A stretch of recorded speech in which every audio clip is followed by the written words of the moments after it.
Vai começar a gravação agora da disciplina.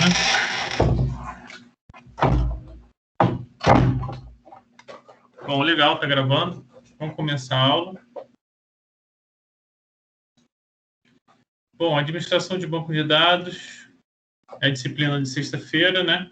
Que a gente a gente vai começar agora. A gente vai ver um pouco sobre instalação do MySQL, tá? Bom, como é que faz a instalação do MySQL no Linux, tá? Numa máquina Linux normal, como a gente tem. A gente vai ter que dar o comando sudo apt-get install MySQL Server, tá? Durante a instalação, forneça a senha do usuário root. Ele vai te pedir durante a instalação a senha do usuário root, tá? O que é o usuário root? É o usuário, vamos traduzir, né? É o usuário raiz, sei lá, é o primeiro usuário lá do MySQL ou seria o usuário administrador, tá? Do banco de dados MySQL. Então, nesse caso, quando você fornece essa senha, você está fornecendo a senha para você também ter acesso ao banco de dados, tá? Inicialmente. Bom, uma questão bem importante é a seguinte, é fato que ficou popular é que todo mundo bota a senha root também, tá? Usuário root e senha root. Se você colocar na sua máquina essa senha e for uma máquina local, que você não vai, sei lá, deixar alguém acessar externamente o seu banco de dados, tudo bem, até vale, tá? Mas não é o ideal, tá? Colocar a senha root no MySQL porque é uma coisa bem batida. É tipo assim, você está desenvolvendo um sistema web, sei lá, seja lá qual for, e você coloca o nome do usuário de teste. E a senha é teste também. Ou teste 123. Ou a senha 1, 2, 3, 4, 5, 6, entendeu? Isso é uma coisa meio que todo mundo sabe, que todo mundo faz isso. Tá? Então, assim, por questões de segurança, dá uma olhada, tá? O comando sudo, vocês já conhecem, né?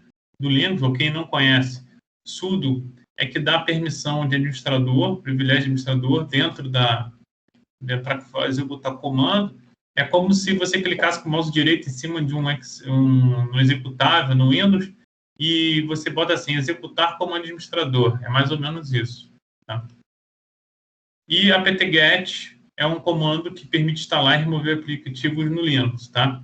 E que é legal. Ele também ele tem uma base de dados, né? O Linux tem os programas que são baixados. Isso cria uma segurança maior também, né? Em vez de você fazer download via internet de um software talvez malicioso, ele já tem uma base de dados com programas já seguros, né? Isso é legal. E aí você vai instalar o server, tá? O servidor MySQL na sua máquina, tá? E aqui mais ou menos o que acontece quando você... Aí depois que você instala, como é que você acessa, né, o MySQL? Tá? Via Command Prompt, né? Você vai digitar MySQL, -u, put, -p, tá? O -u é de usuário, né? Aí você está passando o usuário root. -p, você está jogando vazio, o que ele vai fazer? Ele vai te pedir o senha, né? Para você digitar. Você poderia passar a senha depois do -p, tá? Mas não é recomendado que você vai passar a senha dentro da linha de comando em texto livre, tá? Quando você não coloca, ele vai te dar a chance de colocar a senha e a senha que você colocar vai ficar escondida, né? Vai ficar de uma maneira escondida dentro do Linux e não vai ficar um texto livre, você vai conseguir baixar e aí vai conseguir acessar. E aí o que acontece? Aí você consegue acessar o prompt de comando do MySQL. Aí chegou ali, cara, você consegue executar todos os comandos, né? Create database, show database, show tables, né? Use o banco de dados lá que você tá, tá? E também é interessante, né, você instalar a ferramenta gráfica, tá, para o MySQL. que é o sudo apt-get install MySQL Workbench. Tá?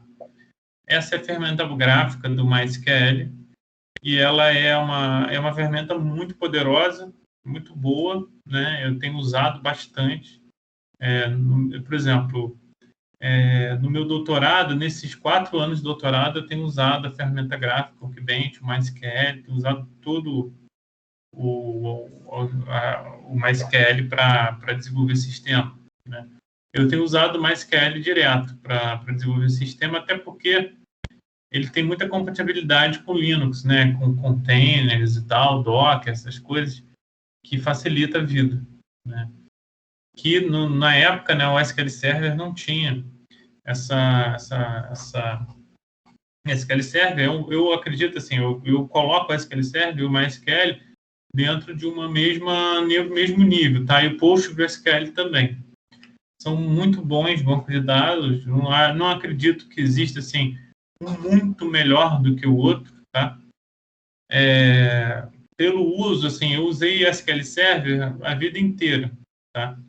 Eu usei, assim, vamos falar um pouco, assim, de banco de dados, assim, de modo geral.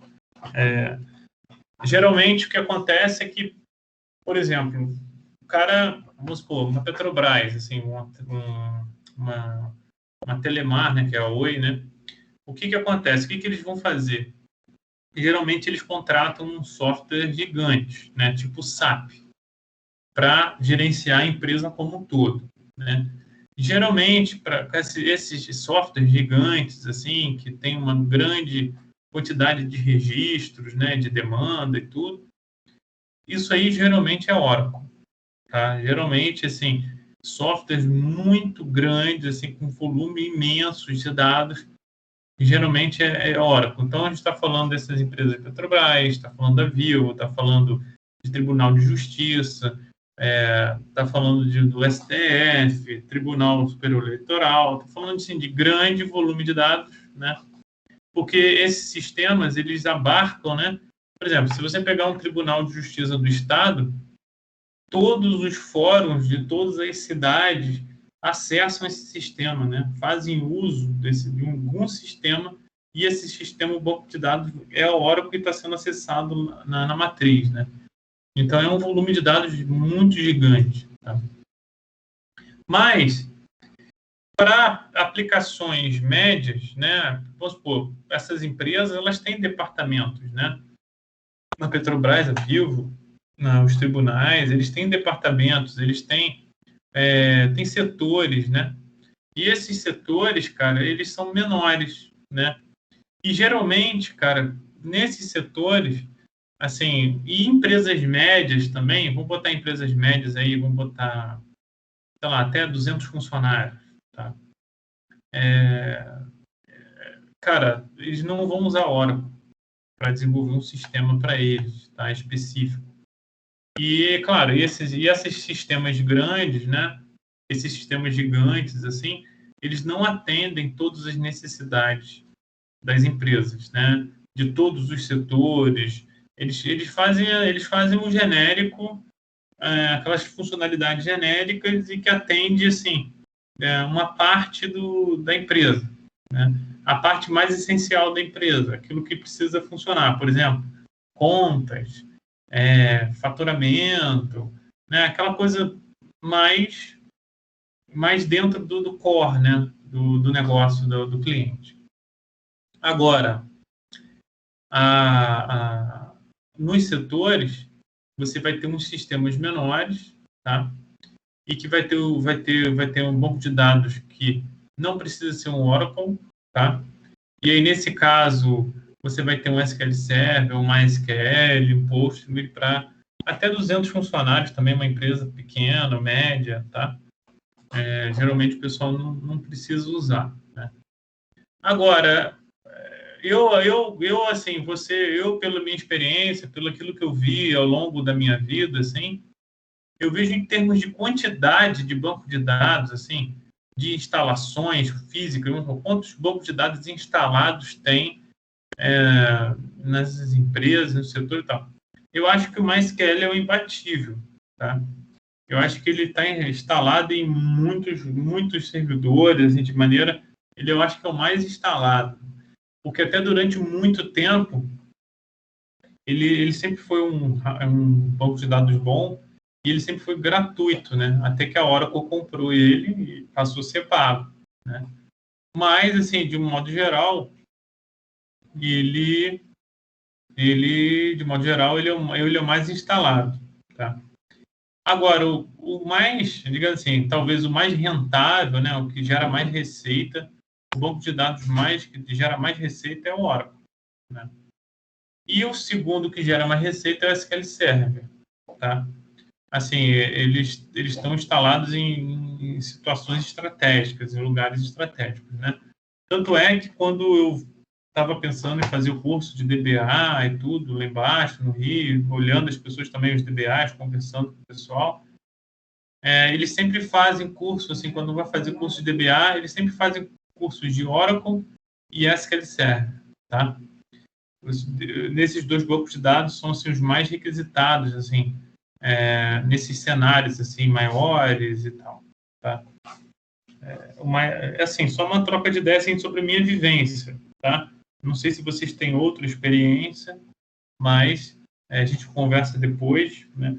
Mas, assim, dentro daquilo que eu vivi, né, ao longo desses anos, eu percebo que o Oracle e o SQL Server, eles têm uma faixa do mercado, assim, uma fatia do mercado maior em termos de receita, tá? E o MySQL é o mais instalado de todos, tá? Talvez o mais usado, né? E tal. Bom, aí depois que você instala ele abre essa janela com as conexões, né? E você pode conectar para conectar um banco de dados. Então a gente precisa fazer essas instalações, tá? Isso a gente vai fazer depois que eu terminar aqui a gravação. Mas eu vou agora nesse instante mostrar para vocês a gravação, a instalação do MySQL no Windows, tá? Eu vou instalar, como a maioria aqui tem Windows, eu estou aqui no Linux, eu estou com o Visual VirtualBox, eu tenho um Windows aqui. E outra coisa, uma coisa importante que eu esqueci, é onde que baixa esse cara, né? Bom, aqui no site do MySQL, se vocês vierem aqui, vamos fazer uma busca aqui rapidinho, antes de entrar aqui. MySQL, Workbench Download. Assim, o primeiro link é aquele link lá que vocês viram, tá? Eu vou falar para vocês que na instalação Windows tem uma pegadinha aqui, tá? Selecione o sistema operacional, beleza? Ele vai botar o Windows, tá? Repare que ele vai deixar aqui para vocês fazer um download de um arquivo de 38 megas, tá? Ele é muito pequenininho, ele não tem muita coisa, ele só tem o server mesmo, e ele não é, assim, falta muita coisa, para funcionar direito no Windows, falta muitas bibliotecas, digamos assim, né? Então, o que eu acho legal é vocês virem aqui, go to download page, tá? E aqui, quando vocês virem aqui nessa página, vocês vão ver que tem esse cara aqui, o primeiro, e tem o segundo aqui. O ideal é baixar esse segundo, tá? Esse de 420 megas, porque ele baixa o pacote completo, tá? E você não vai ter dor de cabeça, você vai instalar tudo que é necessário para o MySQL funcionar no Windows, tá? E, é claro, quando você clicar em download, o que vai acontecer é que eu já baixei, tá? Quando você clicar em download, ele vai abrir a página da Oracle para você criar uma conta da Oracle, tá? E nessa conta você vai botar seu login e senha ou vai criar um login e senha lá na Oracle para você poder baixar o MySQL, né? Então, eu já baixei o MySQL, que está aqui, aquele arquivo, né, de 422 megas, tá? Eu vou clicar aqui para ver o que vai acontecer. Vou mostrar a instalação aqui rapidinha para vocês do MySQL no Windows, que não é tão difícil.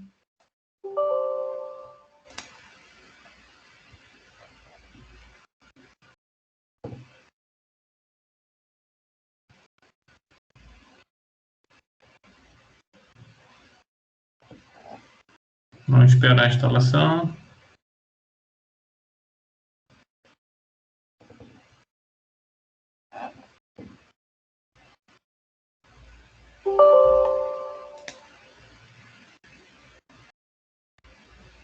Pronto. Ele está...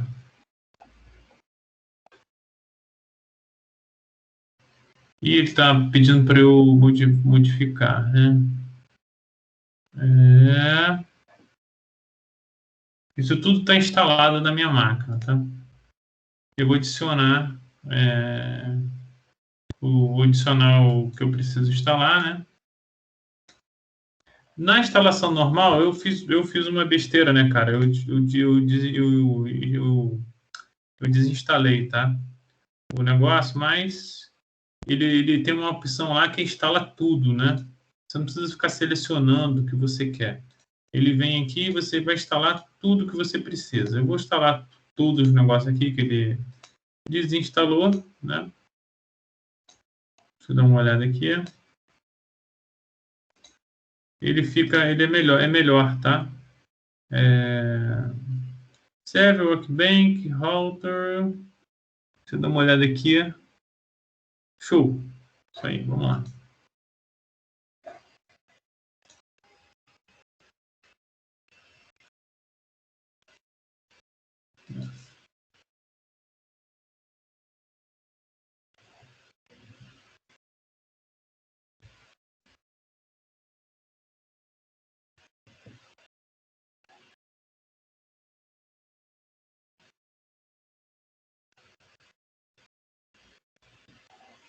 Ele está instalando o server, né? Aqui. E está instalando aqui o Workbench também, que é a interface gráfica, né? do MySQL.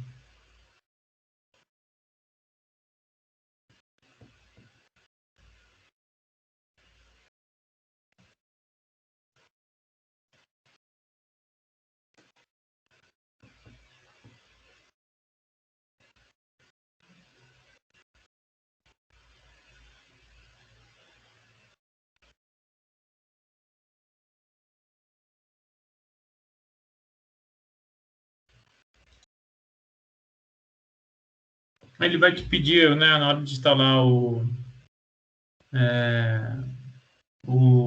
instalar ele, se ele vai funcionar na porta TCP, qual porta. O MySQL, geralmente, a gente configura ele na 3306. Essa é a porta padrão MySQL, tá? O pessoal sempre usa... Tá, vou usar isso aqui mesmo. Aí ele vai pedir para eu colocar o root, né? Eu não vou colocar root, vou colocar outra coisa aqui. Vai ter que ser uma coisa que eu lembre, né? Tá bom.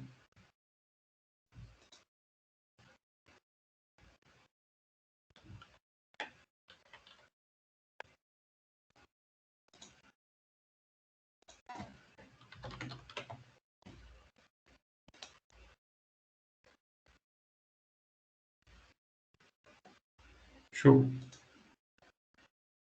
Configura um serviço, né, para startar no Windows automaticamente. Ele vai rodar com um serviço como uma conta system, né, do Windows. Isso é legal, porque na hora que ele subir, se você clicar um custom user, dependendo do usuário, das permissões dele e tal, ele pode não conseguir startar, né?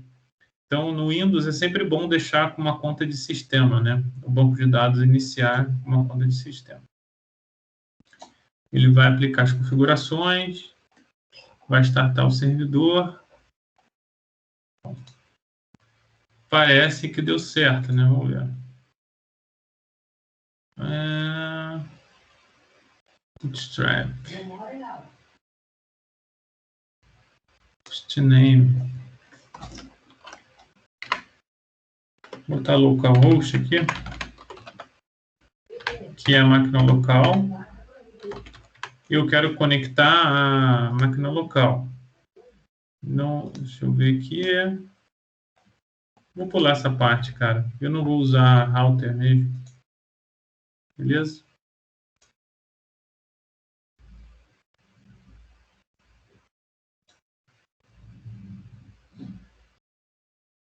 Vamos ver se deu certo.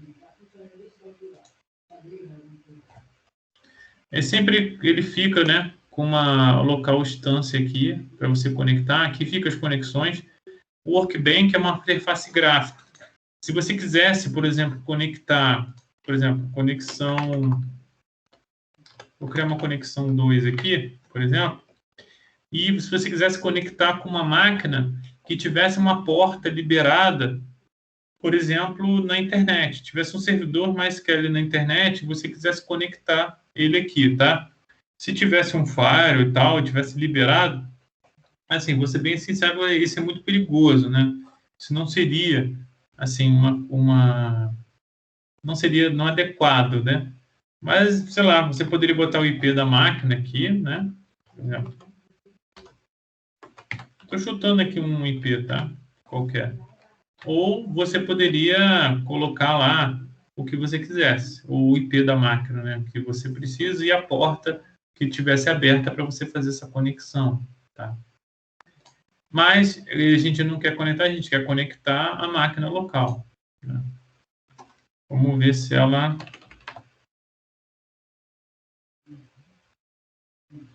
Bom, conectou, tá? Legal. Aí aqui ele já está aberto, né, para a gente poder brincar aqui com ele, né, e fazer a gente fazer nossas queries. Eu pedi para ele instalar lá na instalação os bancos de dados de teste também dele, ó, cidade, país, tá vendo? Tem o que é esse World e tem Sakila também, ó. Por que eu fiz isso? Por que eu deixei? Porque é interessante, depois quando a gente precisar também, se a gente precisar ator, endereço, não, tá vendo? Legal. Se a gente precisar depois fazer alguns testes aqui, também é interessante. Ele nos dá possibilidades, né? Bom, então legal. Eu deixei criar, né, os bancos de dados de teste com as tabelas e tudo, tá? Legal, então funcionou, está funcionando. Deixa eu dar uma olhada aqui só rapidinho nos serviços do Windows, só para ver se o MySQL está lá. Ah, tá lá, o MySQL rodando, tá? Legal. E, como eu falei para vocês, né, que eu mostrei lá para vocês, ele está rodando numa conta de serviço do Windows, tá? De rede. É muito interessante. E ele tem mais direitos de acesso do que um usuário que você cria na máquina, tá? A não ser que você crie um usuário no grupo administrator, né? Claro. Aí não... Mas, assim, eu prefiro manter sempre a conta, né, que eu vou instalar no Windows, sempre a conta de sistema mesmo, porque ela vai ter os requisitos e as necessidades, né, de execução e de abrir o serviço, startar o serviço quando liga a máquina com mais tranquilidade, tá? Não vai ter muito problema. Então, essa é a instalação no Windows, tá? A instalação do Linux, eu coloquei aqui, né, na nossa... Aqui, como é que é? Ele é simples, né, no Linux. Eu acho até mais simples do que no Linux do que no Windows, tá? Então, depois nós vamos fazer essa instalação aí juntos aí depois, quando terminar aqui, tá? Bom, o que eu vou falar para vocês agora é um pouco... Eu quero falar duas coisas contigo antes da gente começar a fazer os testes, a botar a mão na massa aí. Que é o seguinte: todos os nossos exemplos, os exercícios que eu fiz para vocês ao longo da disciplina, tá? Eu eu fiz em cima desse modelo que está lá lá nos arquivos. Aquele modelo de exemplo é esse cara aqui, tá? É esse modelo aqui. Só lembrando a vocês, não sei se vocês já viram isso, né? Mas deixa eu abrir aqui, deixa eu ver se vai abrir direitinho. O Workbench, né? Ele tem uma coisa interessante, que ele tem a ferramenta para criar modelos, né? Ó, aqui ele vai mostrar até um modelo, cara, do banco de dados que já existe. Olha que bonito. É bonito pra caramba isso aqui, né? Muito bem feito, tá vendo? Olha que interessante o que ele está fazendo aqui. Ele até dividiu o negócio em áreas, né? Pintou diferente as corzinhas. Muito bem feito, né? É uma ferramenta muito legal, muito gráfica, para você criar o banco de dados e um modelo físico, né? Aqui a gente está falando de modelo físico, nem um modelo conceitual, né? Aqui você já faz um modelo físico. E ele já gera, se você quiser, daqui você gera o banco de dados automaticamente, tá? Então, eu vou vir aqui e vou adicionar um modelo. Deixa eu ver aqui, Open Model. E aí eu vou selecionar aquele modelo lá. Espera aí, cara.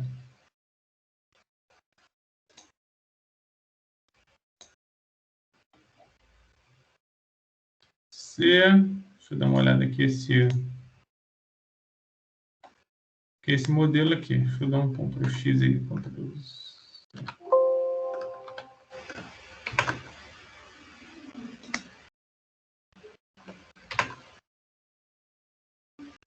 Documents.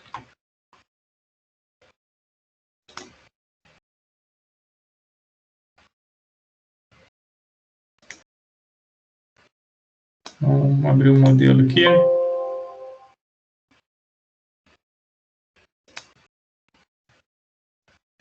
Beleza. Aquele modelo que eu coloquei lá para vocês, na hora que você abrir, ele já vai abrir aqui direitinho para vocês, tá? Com as tabelas, com tudo. Ele já gera aqui para vocês um modelo direitinho, tá? Com todo direitinho, você vai conseguir ver o que a gente está falando, tá? Isso aqui vai ser bem interessante para nossas aulas, tá? Então, aquele modelo que eu coloquei lá, que eu botei agora no PowerPoint, depois você vai conseguir abrir aqui, tá? No Workbench e vai conseguir visualizar, né, o modelo que a gente está usando nos nossos exercícios, tá?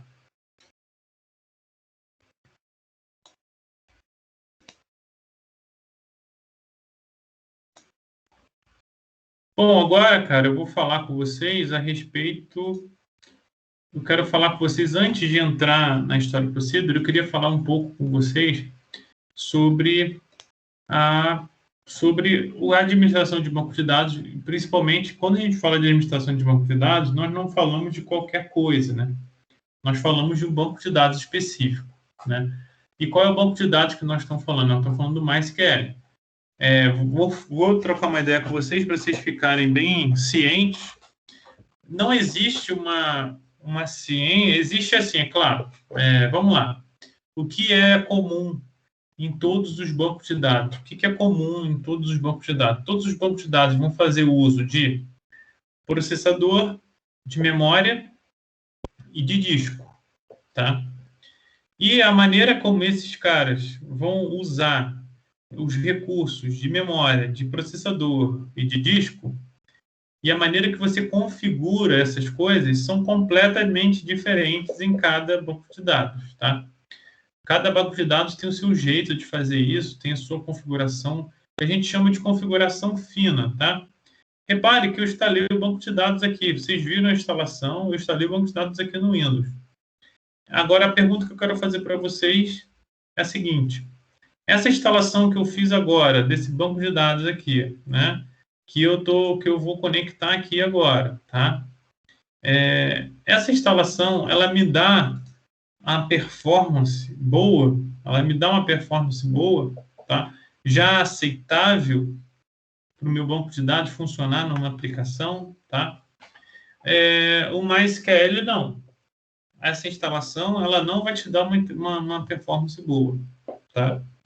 Ela para desenvolvimento, né? Essa instalação para você criar um desenvolvimento, fazer uma aplicação, testar, beleza, funciona lindamente, tá?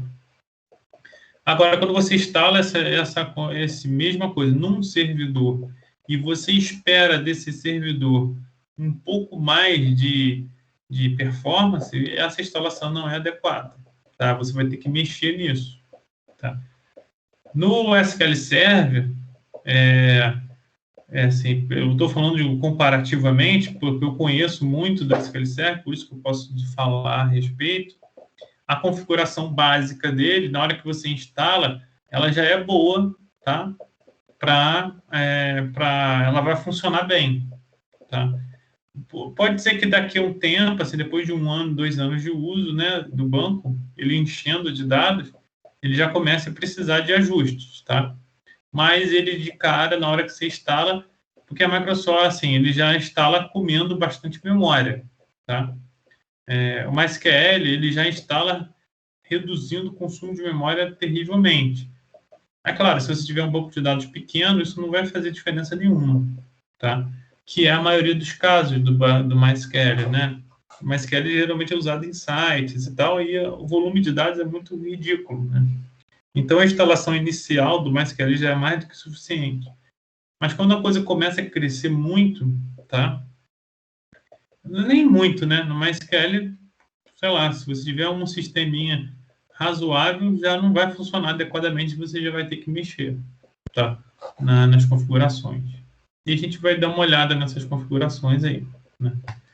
O que acontece que outra coisa importante que eu vejo é esse site aqui, quer ver?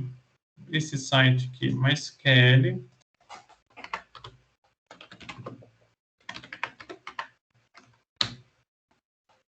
Esse site, MySQL Documentation, cara. Esse site é um amigo, né? Esse cara é um amigo da gente, tá? Repare, olha só, você tem aqui o referência, o manual dele, o Workbench, ele tem toda tudo que você precisa saber, né? Do produto, tudo que você tiver dúvida, né? Você vem aqui, você vai acessar e ele vai te dar toda a informação que você precisa, tá? Instalando e, ó, vamos ver com documentação como é que a gente pode conseguir o MySQL, né? Aqui ele vai estar instalando em Linux, né? Instalando em Linux usando... Aí tem várias coisas, né? Como é que você faz isso? Então, ele tem uma documentação muito mais profunda, né? Muito mais... Ele tem uma completa, digamos assim, né? Eu gosto muito dessa documentação. Eu acesso bastante para tirar dúvida, para entender, para ler e tudo. Às vezes, não é uma linguagem adequada. Aí você vai no Google mesmo, né, e acha outras coisas importantes, outras ferramentas interessantes, né? Outras abordagens, né? Mais didático e tal, não tão assim manual de produto, né? Mas o manual do produto está aí, é uma documentação boa, tá? E ela está toda aqui, né?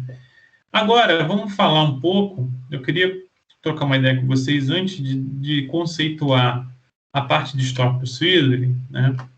Eu queria falar com vocês, antes de tudo, sobre a administração de banco de dados, né? O que é administrar um banco de dados, tá? Bom, a gente já falei com vocês sobre essa questão, né? Do servidor. Na verdade, o banco de dados, quando você instala ele no servidor, ele é o maior consumidor de recursos, tá? De um servidor. Eu acredito que quando você... Por exemplo, eu vou desenvolver um sistema, ter um banco de dados. E é claro, se você tem um sistema que ele começa a crescer, ele tem um volume de dados, ele tende a ter um volume de dados ao longo do tempo grande, tá? Isso significa que esse programa, né, que você instalou, o MySQL, esse SGBD, né, que dentro do servidor, ele vai ganhar corpo dentro do servidor e ele vai consumir bastante recurso desse servidor, tá? E esse recurso desse servidor, quais são os recursos? São esses três mesmo: memória, processador e disco, tá? E o que a gente tem? Então, você tem o MySQL, dependendo de como você configura o servidor, só umas trocas de ideias assim, rápidas com vocês sobre isso, né? Deixa eu ver se tem alguma coisa aqui falando sobre administração, servidor e banco de dados. Deixa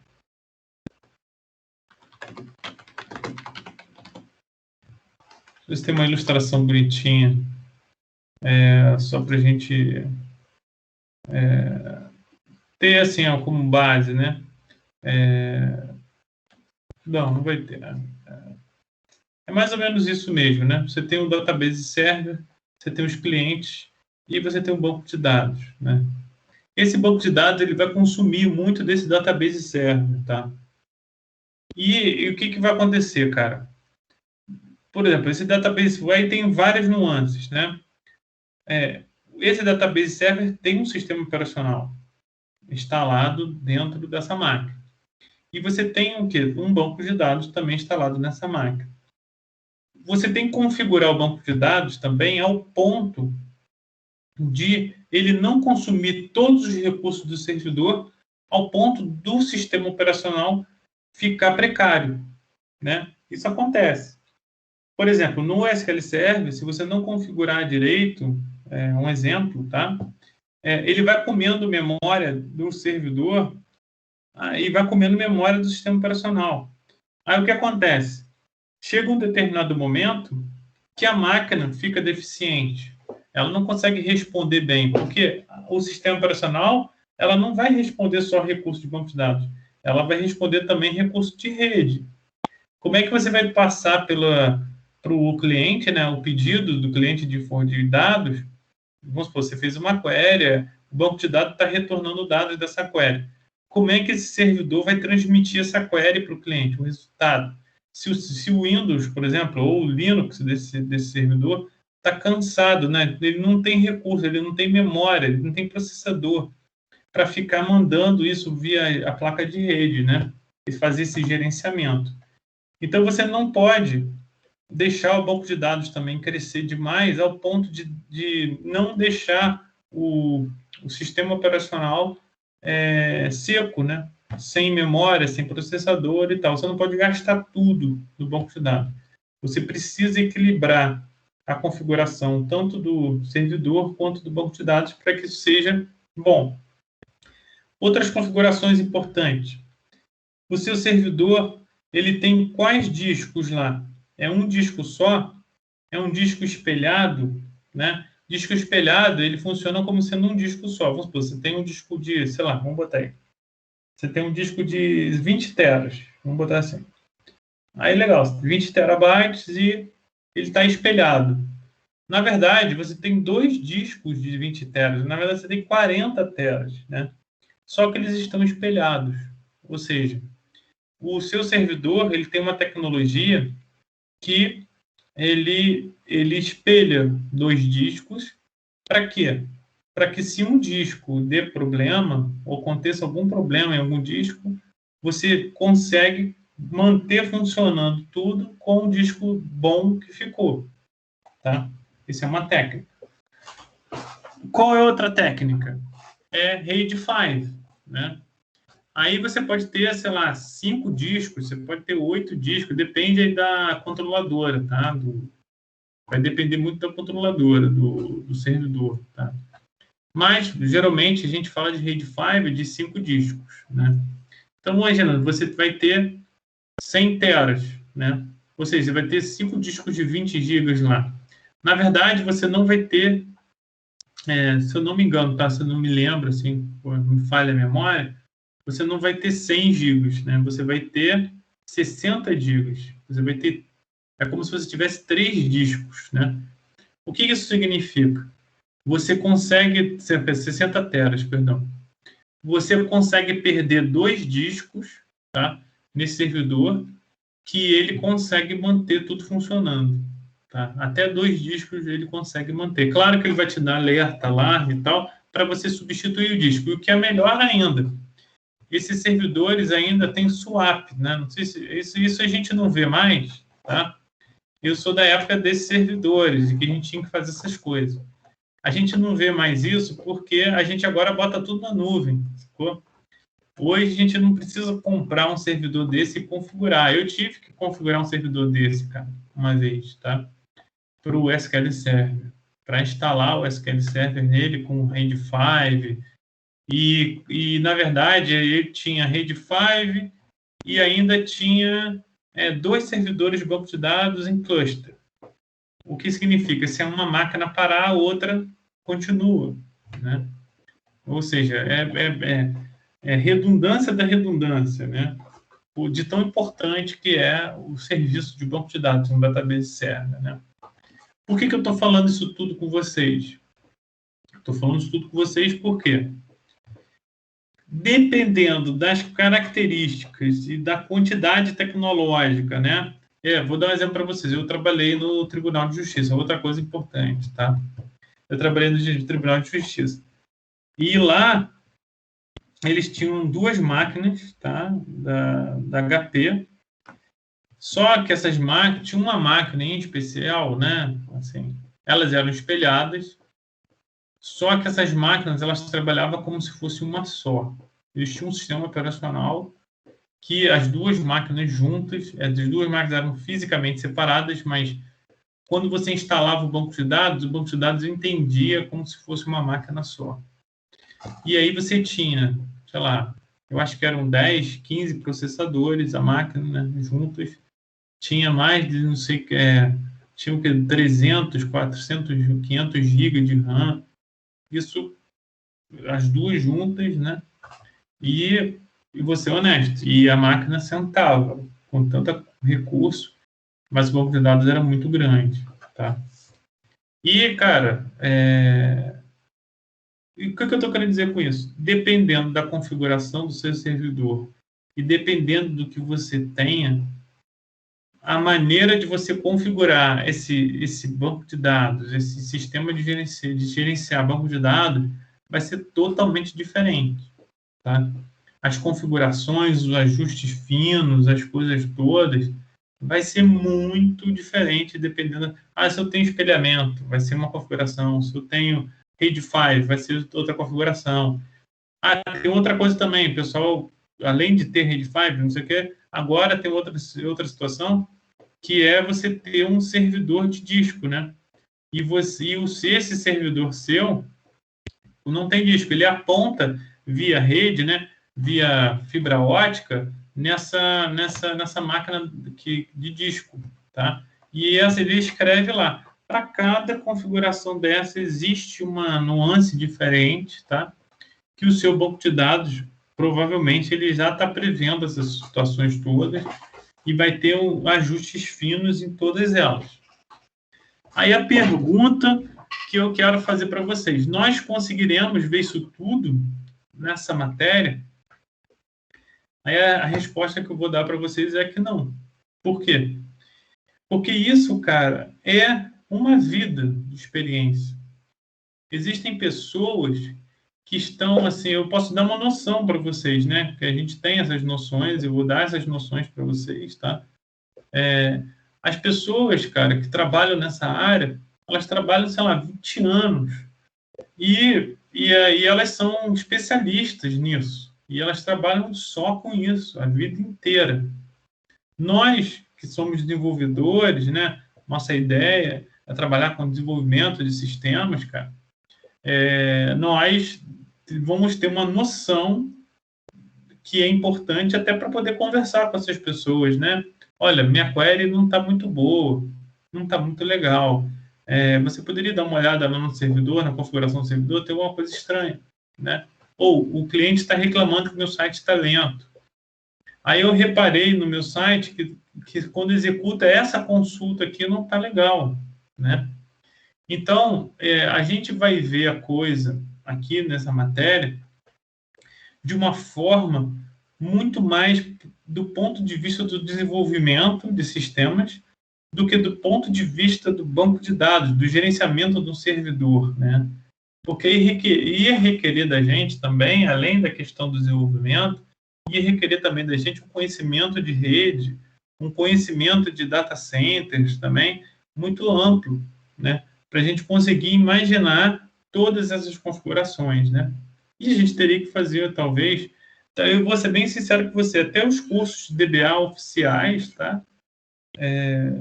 De MySQL, SQL Server, eu já fiz curso oficial do SQL Server, de banco de dados, para configurar o SQL Server, tá?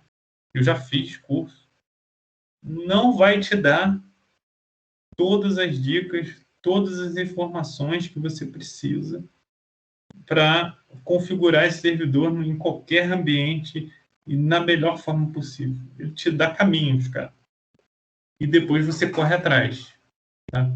Então, a minha ideia aqui, nessa disciplina, é olhar a administração de banco de dados de uma forma mais para o desenvolvimento, tá? E nós vamos ver ferramentas, né, dentro do banco de dados que auxiliam o desenvolvedor, que auxilia mais no desenvolvimento do que propriamente configurar o servidor em si, tá? Então, beleza, depois desse papo, eu vou falar com vocês aqui agora, sobre Stop Procedures, tá? O que acontece? Eu vou falar de Stop Procedures e vou falar de um modo geral, de tudo, né, que a gente vai poder ver. Vou dar um apanhado geral de tudo que a gente vai ver aqui na matéria, tá? Stop Procedure, o que acontece? Todos os bancos de dados, eles têm a possibilidade de você programar coisas nele, tá? E ficar esses programinhas, digamos assim, guardados dentro do próprio servidor de banco de dados, tá? Então, nós temos Stop Procedure, nós temos Functions, nós temos... tem um monte... a gente vai ver tudo isso, tá? Com calma, tá? Tem trama de erro, controle de transação, a gente vai ver um monte de coisa, triggers, né? É uma infinidade de coisas. Nós vamos ver tudo isso, tá? Funções nativas, funções nossas, backup, restore. A gente vai ver tudo isso. Criar contas de usuário, né? Permissões. Falar um pouco de como a gente pode criar, tornar, né, o nosso servidor mais rápido, com performance.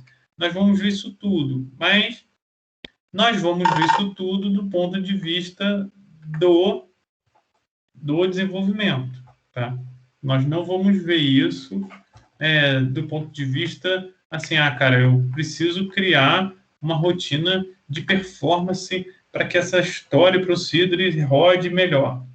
Nós não sabemos o servidor, nós não temos condições de imaginar qual é a capacidade de processamento daquele servidor para entender como que nós podemos, né? A gente não está num laboratório, talvez num data center, para entender como que a gente vai fazer isso. Então, a ideia dessa matéria é dar uma visão geral. Então, o que é Stop Procedure, Tricks e Functions? Tá? Na verdade, são funções. Imagina que você tem um código, tá? Dentro do seu programa. Você programou lá em C, em Java, em C#, em TypeScript. Seu programa está rodando lá. Você faz uma chamada a banco de dados, tá? Você pode chamar via query, normal. Um select, um update, um insert, né?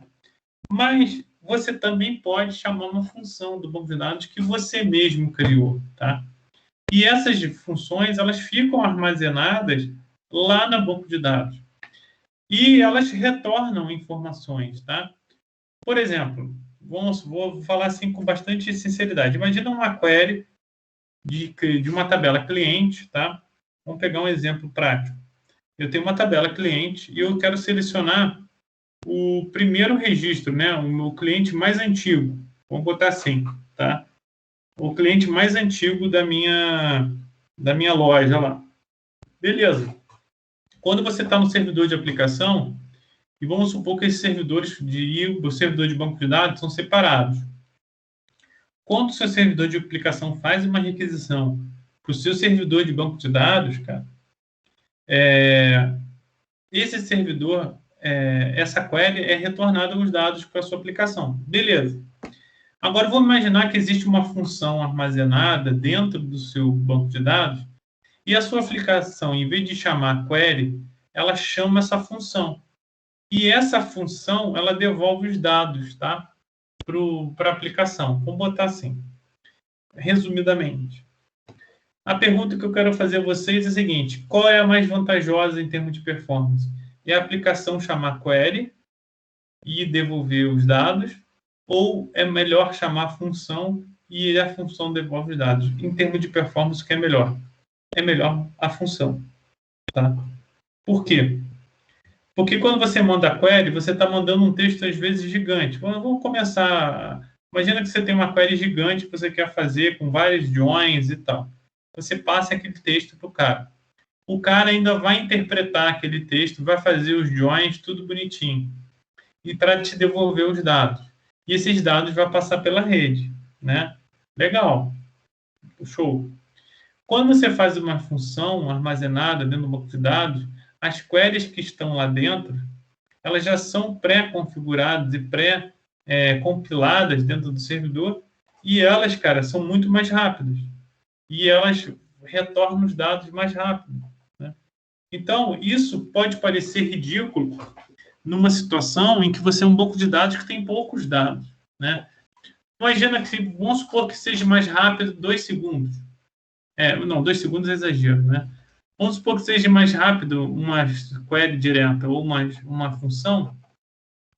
Vamos supor que seja 0,02 milissegundos mais rápido. Vou botar assim. O que é isso para um site? Nada, tá? O que é isso para um sistema médio? Nada, estou sendo sincero. Agora, o que é isso para um sistema de trilhões de registros no banco de dados? Cara, isso é muito, tá? Isso faz muita diferença. Eu lembro, assim, estou comentando com vocês aqui agora, eu lembrei de uma parada interessante. Eu, quando fiz minha pós-graduação na PUC, eu estudei com um cara que trabalhava e desenvolvia sistemas para o Itaú, tá? Esse site do Itaú que nós vimos hoje, o layout deles, ele é antigo, cara, desde aquela época. E o cara que desenvolveu aquilo, eu estudei com ele e a gente conversava bastante, até porque na época ele usava ASP, né, para o site do Itaú, e eu também usava ASP, então a gente trocava umas figurinhas técnicas, né?